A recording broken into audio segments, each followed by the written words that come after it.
महादेव शिव शंभो कैलासपति बाबा धवळेश्वर महाप्रभो दीपं यदि परं ब्रह्म दीपं यदि जनार्दन दीपहरति मे पाप पूजा दीप नमस्तुते बाबा धवळेश्वराय नमो नमः। संसार सुखी रखंतु।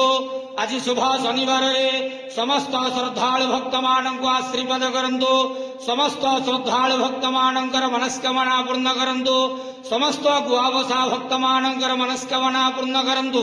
कर्म क्षेत्र नदी करंतु। ग्रहरिष्टमान खंडन करंतु। जगतर मंगल करंतु। विश्वर कल्याण करंतु। आपणकर नाम प्रकाश करंतु। सेवकर डाक श्रवण करंतु। बाबा धवळेश्वराय नमो नमः। संसार सुखी रखंतु आनंदे के वार हरि बोलो। आज शुभ शनिवार समस्त श्रद्धालु भक्त मानक आशीर्वाद करंतु आनंदे के वार हरि बोलो। ओम नमः शिवाय।